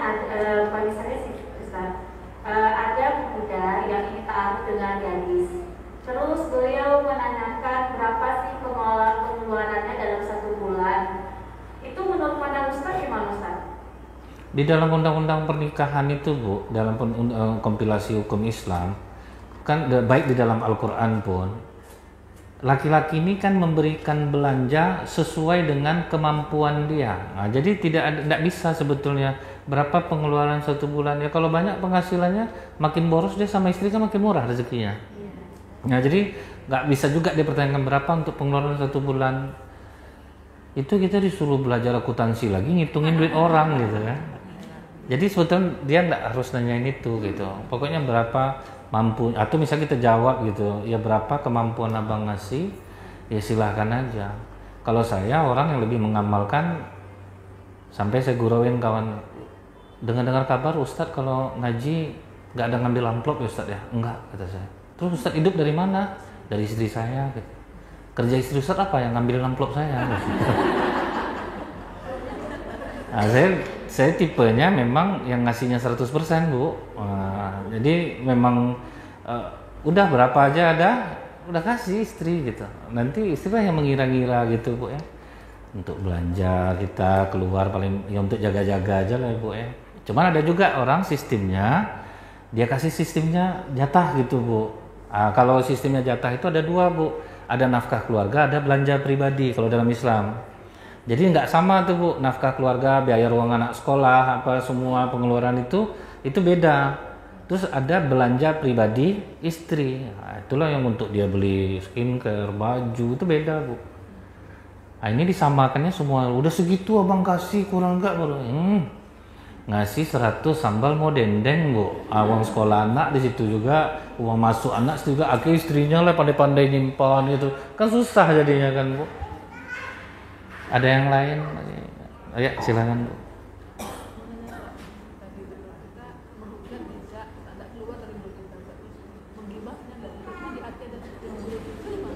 Alhamdulillah tidak kita keluarkan Bu, dia yang dihitung kan setelah dikeluarkan. Kita menggibah itu Bu, kalau masih dalam hati masih aman tuh Bu. Dia dikeluarkan baru dihitung Bu. Baru dihitung. Cuman resikonya ada. Yang namanya barang tertahan Bu, sakit. Kita yang sakit ke badan begini Bu, bisa kena itu jadinya. Itu pula Bu. Nggak kita keluarkan kenanya di dalam, kita keluarkan kena juga di dosa gitu. Jadi yang bagusnya Bu, membersihkan hati kita lagi gitu Bu. Ambil kebaikan dari keburukan sikap orang kepada kita. Kita ditipu orang nih Bu, ya mungkin dia lagi butuh, dia harus melakukannya. Jadi pokoknya serba kita ambil kebaikan Bu, di setiap keburukan yang dilakukan orang ke kita. Kalau aku di posisi dia mungkin aku melakukan hal yang sama, kayak gitu Bu. Itu bersih hati kita jadinya tuh Bu. Nggak pernah ngujat orang gitu, pokoknya ambil kebaikan dari sikap buruk orang. Misalnya saya nih Bu, orang sering hutang nggak bayar, saya pikir ya Allah mungkin inilah jalan Engkau memberi aku 18 kali lipat daripada sedekah, karena kan orang hutang nggak bayar 18 kali lipat sedekah, dan aku yakin dia melakukan itu karena dia butuh ya Allah, dia tidak mungkin tidak mau membayarnya kalau dia ada. Jadi kan aman otak kita Bu. Ini sampai tengok ya, aku tuntut di akhirat Allah itu tidak tidur, atau sampai memaki gitu dia memaki lewat story Bu gitu. Sementara orang yang dimaki dia tuh enggak berkawan sama dia lagi. Aneh gitu. Hati tambah sakit. Oke. Masih ada? Oh ya silakan. Ntar ya Bu ya. Yang belum dulu Bu. Bukan pilih-pilih nih Bu ya. Cuman berbagi dulu. Ya silakan. Sekarang ada pengangkatan jalur PNS melalui namanya sistem P3K. Oke. Tapi ya kan ada masa kerja minimum. Baru boleh dia administrasi lulus. Nah, dia ini Ustaz memasukkan masa kerja. Dia belum ikut tes ya Ustaz. Mereka dinyatakan dulu setelah ikut tes. Masa kerjanya belum sampai pada batas. Misalnya batas kerja setahun, baru dia akan lulus administrasi.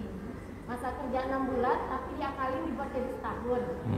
Lulus administrasi Ustaz. Terus dia ikut tes, lulus juga. Diangkat sebagai ASN jalur P3K. Ya ini namanya hukumannya takzir dalam Islam Bu. Dia tergantung dari resiko yang ditimbulkan dari apa yang kita lakukan. Kalau yang kita buat itu akhirnya menyingkirkan orang, itu berat jadinya gitu. Karena kelulusan kita harus orang yang teraniaya. Kalau takzir ini Bu, itu bisa kesalahan yang sering bisa dilakukan orang aja. Misal gini nih Bu, saya kenal sama Ibu. Saya kebetulan misalnya di kantor kecamatan. Kalau ikutnya seharusnya kan Ibu antri gitu ya Bu ya. Itu takzir tuh Bu. Karena saya kenal sama Ibu, nggak mungkin lah saya profesional Bu. Oke Bu, ikut antriin ya, jangan apa. Kan tersinggung Ibu nanti. Paling saya kasih tahu berkas-berkasnya tinggalkan aja, nanti biar saya antarin ke rumah. Itu takzir. Itu kadang harus melakukan hal seperti itu gitu Bu. Kecuali anak Ibu masuk sekolah, gara-gara dia masuk ke situ, anak orang yang seharusnya tersingkir. Itu bahaya gitu Bu. Jadi ini termasuk takzir, dia mengakali lahirnya gitu. Cuma kalau kita bilang, wah ini curang, ini ada yang dikorbankan dia enggak. Jadi menentukan hukum itu efek mudaratnya Bu, yang ditimbulkan dari apa yang dia lakukan. Cuman itu tetap bohong, itu tetap berdosa hitungannya. Contohnya lah Bu ya, anak-anak ujian nih, jangan nyontek anak ya, percaya pada diri sendiri. Datang gurunya, oke, tolong ditanyakan ke kawannya, tapi jangan ribut ya. Nah, misalnya seperti itu Bu gitu. Jadi itu hal-hal yang tetap terhitung bohong tapi rasanya mudaratnya tidak besar. Tidak bisa kita katakan wah ini bahaya dia membohongi dirinya, itu enggak. Tetap berdosa tapi tidak terlalu fatal. Makanya halal kalau Ustaz ke depannya. Apa yang Kalau di dia terima, Ah, maka yang akan Ustaz terima ini halal kalau ke depannya. kalau dia memang bekerja, dia sesuai, dipenuhinya jamnya, dia tidak dipenuhinya lah semua kewajiban itu aturannya, ya halal dong, halal lah. Karena dia lulus tes Ustaz. Iya betul. Dia hanya mengakali masa tahun. Sama kayak gini lah, anak di pondok kan nggak terima ijazah Bu, dia harus ikut paket gitu. Paket tuh ada jalur belajar, ada yang jalur tidak gitu kan Bu. Pasti orang akan melakukan itu gitu, untuk mendapatkan kesetaraan misalnya dia mau kuliah. Nah, jadi kalau misalnya dia lulus dan kemudian dia benar-benar bekerja, ya halal. Kita nggak bisa juga mengatakan itu hasilnya subhat, karena memang dia bekerja. Kesalahannya dia hanya merubah lahirnya saja, kecuali dia tidak lulus, dibayar, diluluskan. Nah itu baru tuh Bu. Oke Bu, kembali lagi ke Ibu, silahkan. Satu pertanyaan lagi nih, atau ada lagi setelah ini? Oke bentar, silakan dulu Bu.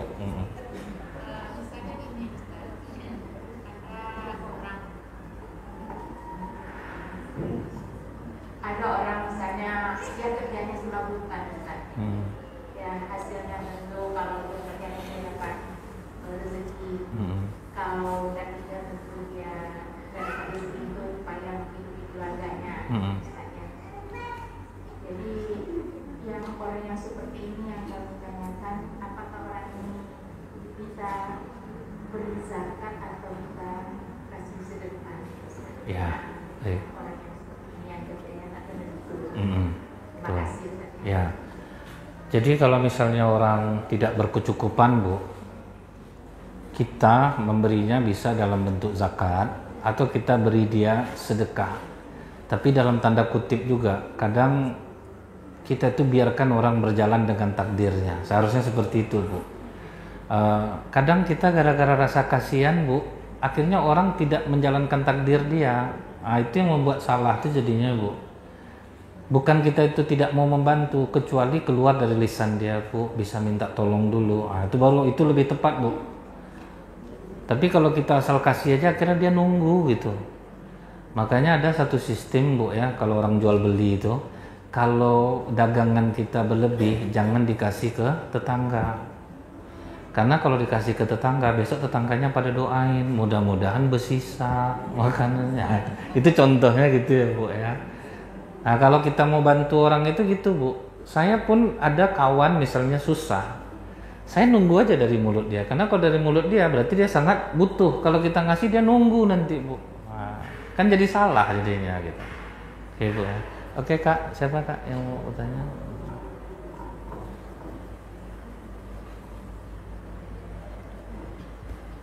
Apa Ustaz ingin bertanya? Jadi saya punya teman gitu, terus dia ini seorang gadis, terus dia bertaruh. Jadi udah sampai yang si cowok tuh udah datang ke keluarga, misalnya ketemu sama orang tua yang ceweknya gitu. Tapi pada Allah di tengah jalan itu udah punya planning juga sih ke depan gitu. Tapi pada Allah di tengah jalan harus gagal karena ada kayak adat yang nggak ternyata kedua belah pihak ini tuh nggak setuju gitu Ustaz. Jadi yang keluarga cowok itu pengennya keluarga cewek ini yang datang ke dia, kan sebagian adat kan ada yang seperti itu ya Ustaz. Terus tapi keluarga cewek ini maunya cowok ini yang datang untuk melamar anaknya gitu Ustaz.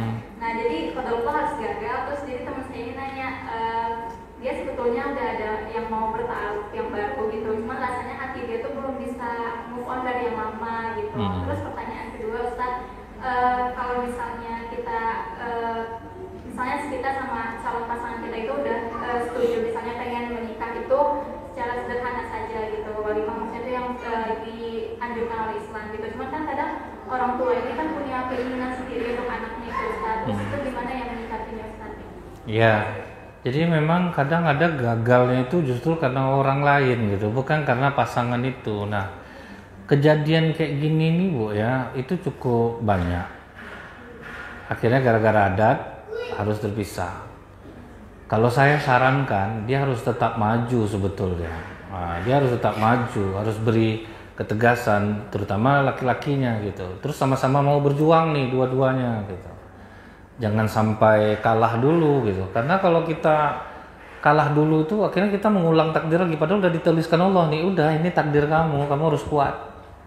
Seharusnya dikuatkan aja gitu Bu ya. Yang laki-laki ada akhirnya makanya sering orang salah itu jadinya melangkah itu Bu ya. Tapi salah itu dalam tanda kutip, akhirnya dia hubungi om dia yang pro sama dia apa. Pokoknya saya mau nikahnya sama dia. Apa salahnya sih turunin ego sedikit gitu. Tapi karena dua-dua keluarga nggak mau, ya udah kita berdua berjuang gitu.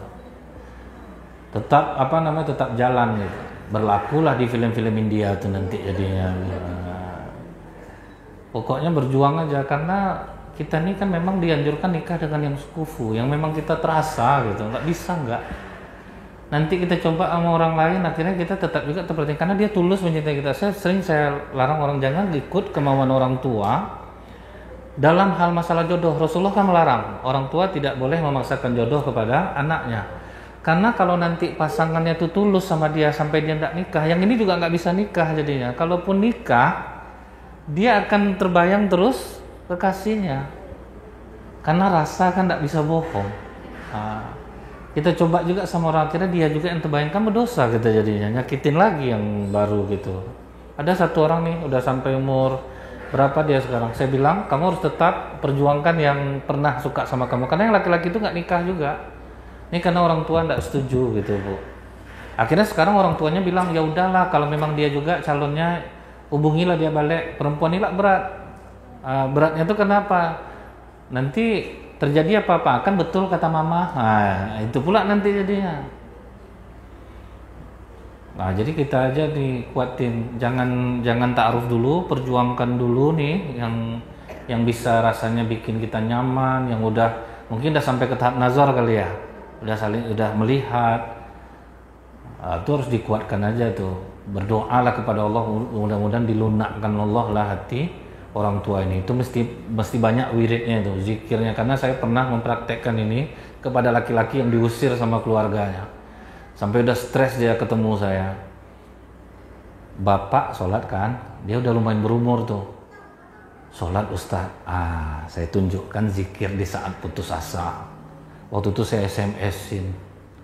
Karena dia sampai diginiin sama keluarga, nggak mimpi kau mau nikah sama anakku. Karena perempuan ini kayak udah berumur juga, tapi belum punya suami.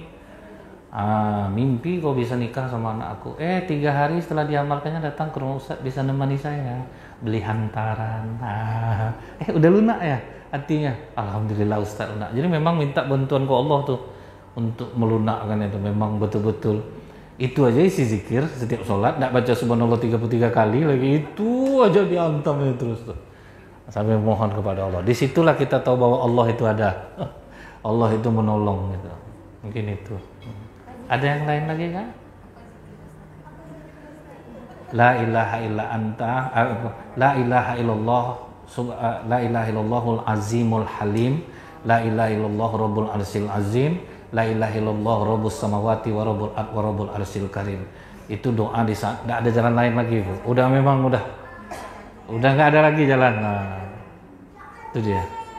La ilaha illallahul azimul halim, la ilaha illallah rabbul arsil azim, la ilaha illallah rabbus samawati wa rabbul arsil karim. Kalau direkam kan lebih mudah ya Bu ya. Nanti kan tinggal dibuka aja. Ada yang lain silahkan. Baik, udahlah ya Bu ya. Hampir 40 menit lah yang untuk tanya jawab. Baik, kita tutup kajian kita ini dengan doa. A'udzubillahi samil alim minasyaitonir rajim. Bismillahirrahmanirrahim. Alhamdulillahi hamdan yuwaffi ni'amahu wa yukafi'u mazidah. Ya Rabbana lakal hamdu kama yanbaghi li jalali wajhikal karim wa azimi sultanik. Allahumma salli ala Sayyidina Muhammad wa ala alihi wa sahbihi wa sallim. Allahumma aqsim lana min khasyatika ma tahulu bainana wa baina ma'asyika wa min ta'atika wa ma tuballighuna bihi jannataka wa min al-yaqini wa tuhawwinu alaina masa'ibud dunya. Allahumma amti'na bi asma'ina wa absarina wa quwwatina ma ahyaytana waj'alhu al-waritha minna waj'al sarana man zalamana wansurna ala man adana wa la taj'al musibatana fi dinina wa la taj'al dunya akbar hammina wa la mablagha ilmina wa la tusallit alaina man la yarhamuna. Rabbana atina fid dunya hasanah wa fil akhirati hasanah wa qina adzabannar. Wa sallallahu ala sayyidina Muhammadin walhamdulillahi rabbil alamin. Assalamualaikum warahmatullahi wabarakatuh.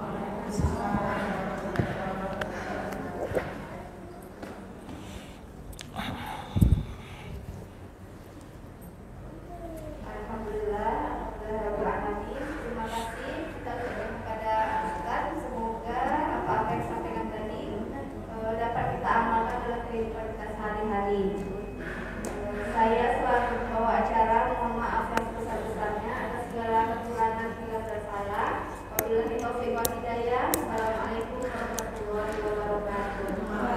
Salam.